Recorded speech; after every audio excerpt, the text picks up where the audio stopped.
లెక్క తేలింది. మొత్తం 1,99,85,767 మంది బీసీలు ఉన్నట్టు సమగ్ర కులగణన సర్వే రిపోర్టులో వెల్లడైంది. వీరిలో ముస్లింలు 35,76,588 మంది ఉన్నట్టు తేలింది. ప్రభుత్వం నిరుడు నవంబర్లో రాష్ట్ర వ్యాప్తంగా కులగణన సర్వే చేపట్టింది. మొత్తం 1,15,71,457 కుటుంబాలు ఉన్నట్టు గుర్తించింది.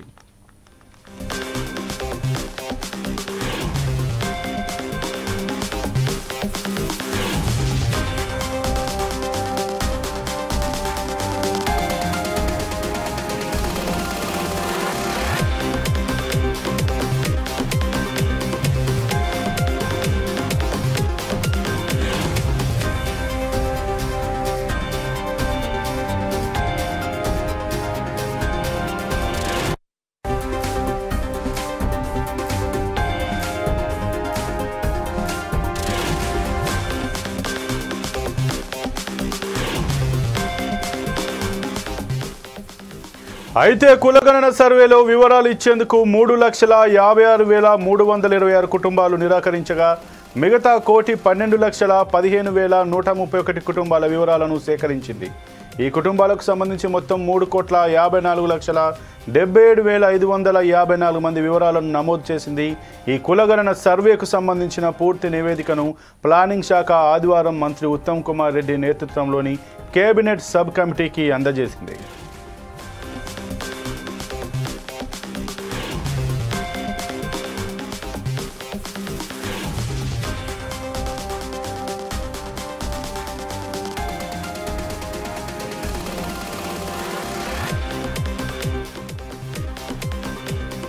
వెయ్యి పేజీలకు పైగా ఉన్న ఈ రిపోర్టులో జిల్లాల వారీగా అన్ని కులాల జనాభా, సామాజిక, ఆర్థిక స్థితిగతుల వివరాలను అందులో పొందుపరిచింది.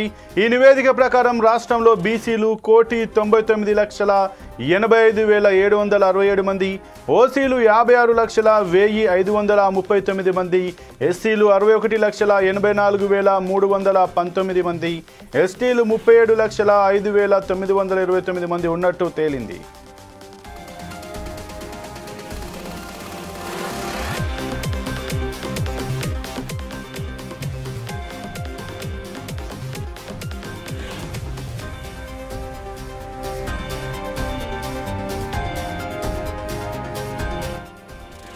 ఇక ముస్లింలు 44,57,012 మంది ఉన్నట్టు తేలగా వీరిలో ఓసీ ముస్లింలు 8,80,424, బీసీ ముస్లింలు 35,76,588 మంది ఉన్నట్టు వెల్లడైంది. అంటే ముస్లింలు కాకుండా బీసీల జనాభా 1,64,09,179 మంది, ఓసీల జనాభా 44,21,115 మంది ఉన్నట్టు తేలింది.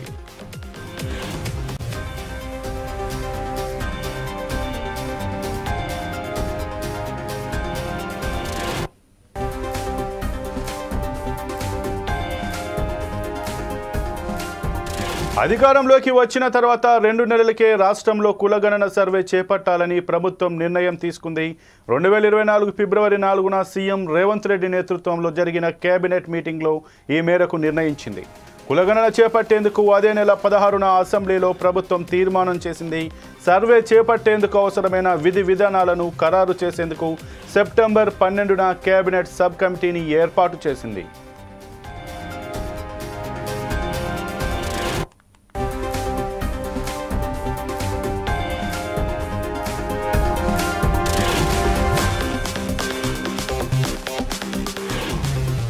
మంత్రి ఉత్తమ్ కుమార్ రెడ్డి నేతృత్వంలో 6 మంత్రులతో ఏర్పాటైన సబ్ కమిటీ పలుమార్లు సమావేశమై సర్వేకు సంబంధించి ప్రభుత్వానికి పలు సిఫార్సులు చేసింది. వీటిపై అక్టోబర్ 9న సీఎం రేవంత్ రెడ్డి చర్చించారు. సామాజిక, ఆర్థిక, విద్య, ఉపాధి, రాజకీయ సర్వే పేరుతో కులగణన చేపట్టాలని ఆదేశించారు. ఇందుకోసం ప్రణాళిక విభాగాన్ని నోడల్ ఏజెన్సీగా నియమించారు. అక్టోబర్ 10న ప్రణాళిక విభాగం సర్వేకు సంబంధించిన పూర్తి విధి విధానాలతో జీవో నెంబర్ 18 జారీ చేసింది. నవంబర్ 6న రాష్ట్రంలో సర్వే మొదలవ్వగా డిసెంబర్లో పూర్తయింది.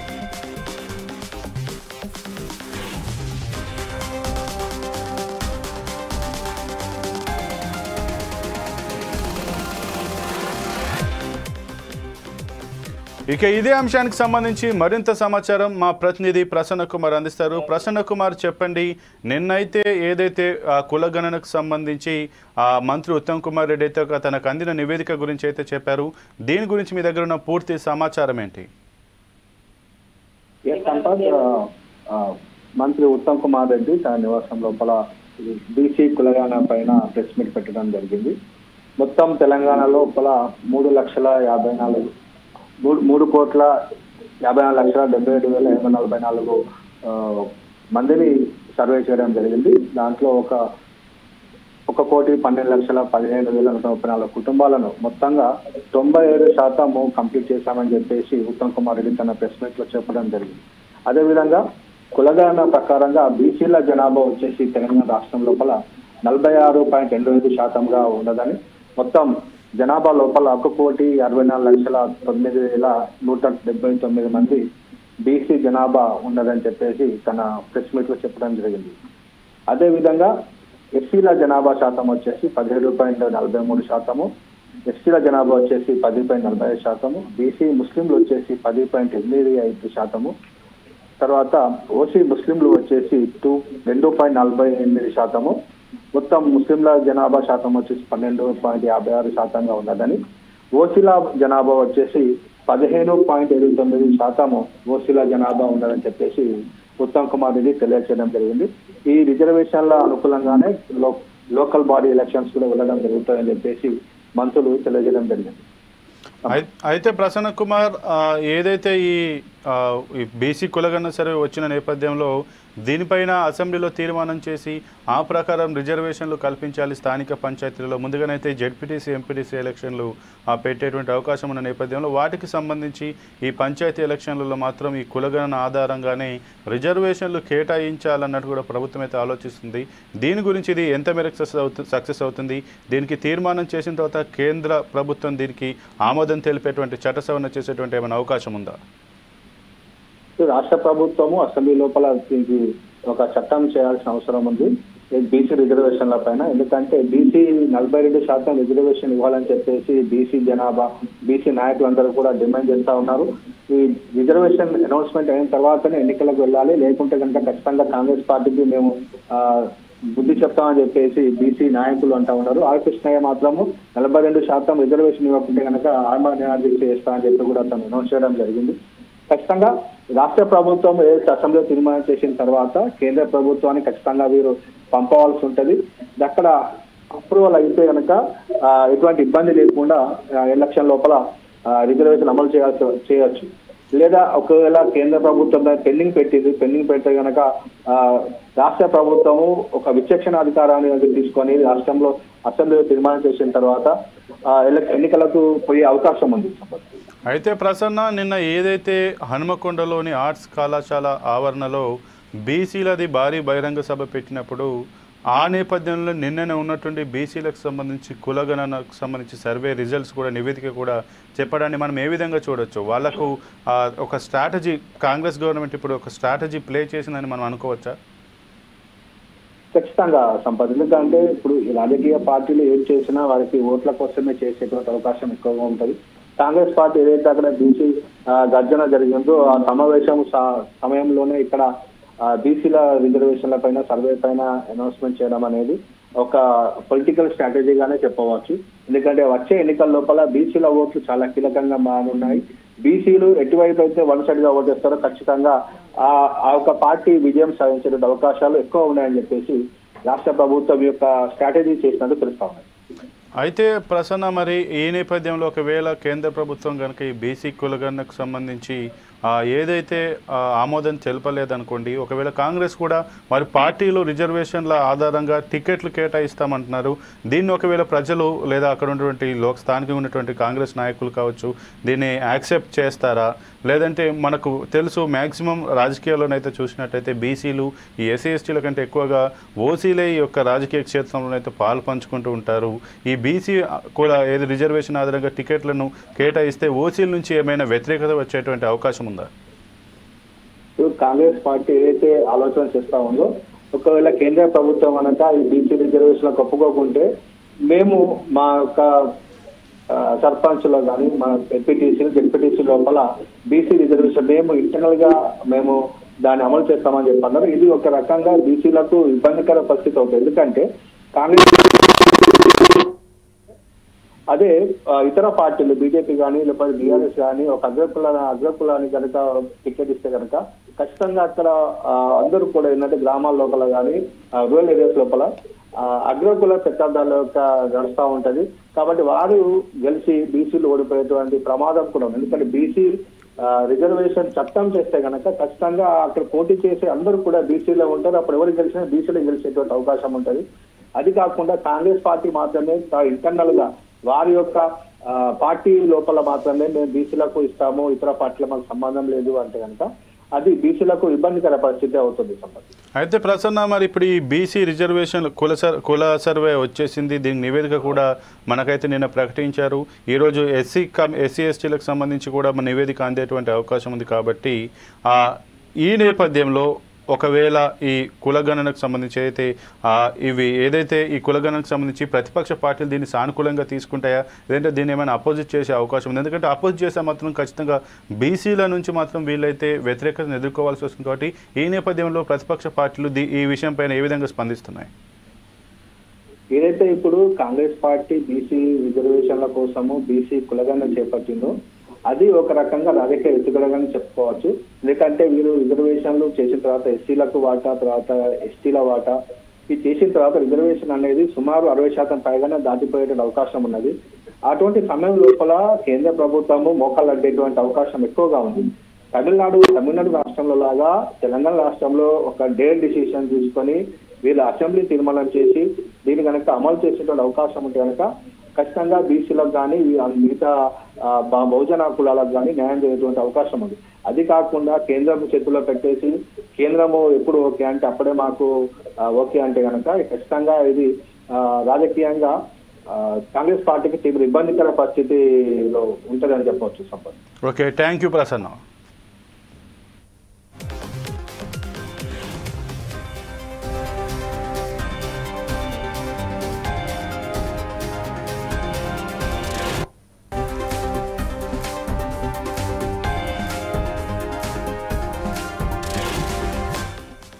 రాష్ట్రంలో దాదాపు 1,15,71,457 కుటుంబాలు ఉన్నట్టు ప్రభుత్వం గుర్తించింది. రాష్ట్రాన్ని 94,261 బ్లాకులుగా విభజించి ఒక్కో ఎన్యూమరేటర్కు 150 ఫ్యామిలీలను అప్పగించింది. మొత్తం 94,863 మంది ఎన్యూమరేటర్లను 10 మంది ఎన్యూమరేటర్లకు ఒకరు చొప్పున 9,628 మంది సూపర్వైజర్లను నియమించింది. ఎన్యూమరేటర్లు ఇంటింటికి వెళ్లి 1,12,15,131 కుటుంబాల వివరాలను సేకరించారు. అంటే గుర్తించిన కుటుంబాల్లో 96.9% ఫ్యామిలీల వివరాలను నమోదు చేశారు. మరో 3.1% కుటుంబాలు అంటే 16 లక్షల మంది వివిధ కారణాల వల్ల వివరాలు అందించలేదు.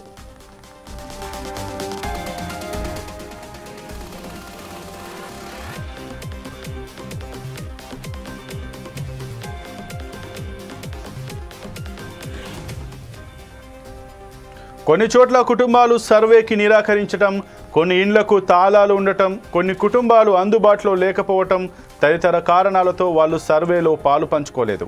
కేవలం 50 రోజుల్లోనే కులగణన సర్వే పూర్తి చేశారు. సర్వేలో సేకరించిన సమాచారాన్ని 76,000 మంది డేటా ఎంట్రీ ఆపరేటర్లు 36 రోజుల్లో డిజిటలైజ్ చేశారు. సెంటర్ ఫర్ గుడ్ గవర్నెన్స్ సాయంతో పూర్తి నివేదికను సిద్ధం చేశారు. మొత్తంగా ప్రణాళిక విభాగం ఆధ్వర్యంలో చేపట్టిన ఈ సర్వేలో ఎన్యూమరేటర్లు, సూపర్వైజర్లు, డేటా ఎంట్రీ ఆపరేటర్లు కలిపి దాదాపు 1,00,000 మందికి పైగా పాలు పంచుకున్నారు.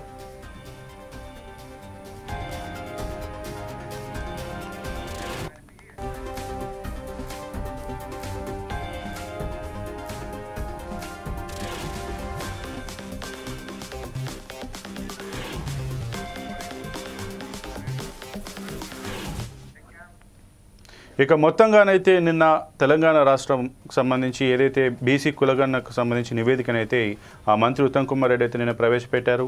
ఇక దానికి సంబంధించిన వివరాలను అయితే మనం ఇంతకుముందే తెలుసుకున్నాం. ఇక దాన్ని ఉద్దేశించి దాన్ని అసెంబ్లీలో ముందుగా కేబినెట్ సమావేశంలో ఈ నివేదికను ప్రవేశపెట్టిన తర్వాత అక్కడ నిర్ణయం తీసుకొని అసెంబ్లీలో అలాగే శాసన మండలిలో దీనిపైన తీర్మానం చేసి కేంద్ర ప్రభుత్వానికి కూడా దీనికి అనుకూలంగా చట్ట సవరణ చేయాల్సిందిగానైతే తెలంగాణ గవర్నమెంట్ అసెంబ్లీలో తీర్మానం చేసి ప్రవేశపెట్టే అవకాశం ఉంది. ప్రవేశపెట్టిన తర్వాత అక్కడ వచ్చేటువంటి ఒకవేళ కేంద్ర ప్రభుత్వం అనుమతి ఇస్తే దాని ప్రకారమే బీసీలకు 47% 48% ఆ ప్రకారంగా రిజర్వేషన్ కేటాయిస్తూ రానున్నటువంటి స్థానిక సంస్థల ఎన్నికలలో రిజర్వేషన్లు కేటాయించే అవకాశం ఉంది. ఒకవేళ కేంద్ర ప్రభుత్వం కనుక దానికి అనుమతి ఇవ్వకపోతే మాత్రం వారి యొక్క కాంగ్రెస్ పార్టీకి సంబంధించిన ఎవరైతే టికెట్లు కేటాయిస్తారో ఆ టికెట్లను మాత్రం ఈ రిజర్వేషన్ ఆధారంగానే కేటాయిస్తామంటూ కూడా ఇటు కాంగ్రెస్ పార్టీ అలాగే సీఎం రేవంత్ రెడ్డి కూడా అభిప్రాయపడుతున్న పరిస్థితి.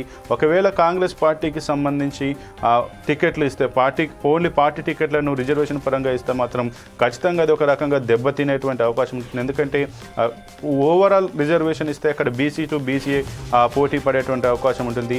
అలా కాని పక్షంలో పార్టీ తరపున బీసీ రిజర్వేషన్ ఇస్తే మాత్రం ఖచ్చితంగా అక్కడ ఉన్నటువంటి ఆ ఓసీలు కావచ్చు ఇతరత్ర వాళ్ళు కూడా ఈ బీసీల పైన అధిక పెత్తనం చేపించి అక్కడ వీరిని ఓడించి ఏదైతే ఈ రిజర్వేషన్ తీసుకొని ఎంతవరకు పోరాడారో ఇది కూడా పనికి రాకుండా పోతుందన్న ఒక అభిప్రాయాలు కూడా వెల్లడవుతున్నటువంటి పరిస్థితి.